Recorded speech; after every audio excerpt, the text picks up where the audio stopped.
Voici comment les riches parviennent à nous maintenir dans la pauvreté. La Guinée est le 10e pays le plus pauvre du monde. Cette situation est très choquante quand on sait que ce pays de l'Afrique de l'Ouest est aussi l'un des plus grands producteurs de bauxite du monde. La bauxite est l'élément principal dans la production de l'aluminium. Le même aluminium qui sert à fabriquer des voitures, qui entre dans la construction des maisons et qui contribue même à produire certains des aliments que nous consommons. Alors, comment un pays si riche en ressources peut-il demeurer si pauvre ?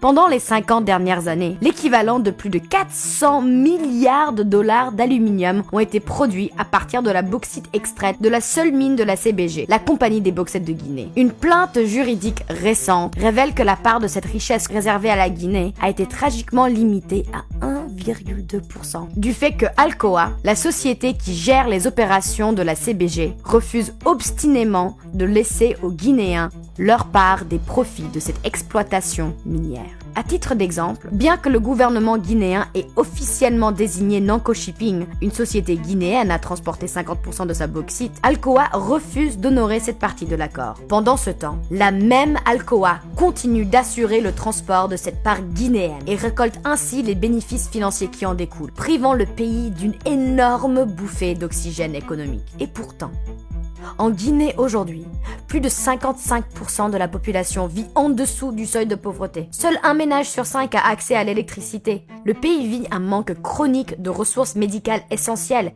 qui l'expose de façon dramatique à des épidémies telles que l'Ebola. Et que dire de la mortalité infantile avec un taux douloureusement élevé pour le XXIe siècle ? Parce que seulement 37% des enfants sont vaccinés. C'est le comble que ce soit ce même pays qui soit aussi l'un des plus grands producteurs au monde d'un métal que nous utilisons tous de façon quotidienne.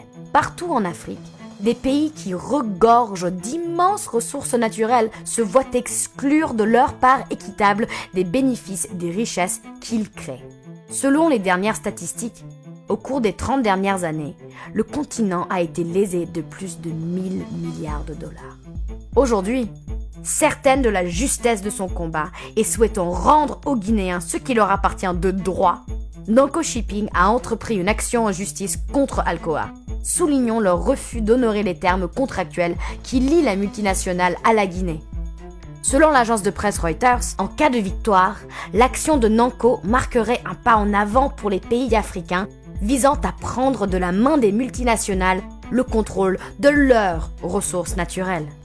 D'où le présent appel pour fermement soutenir notre action désintéressée.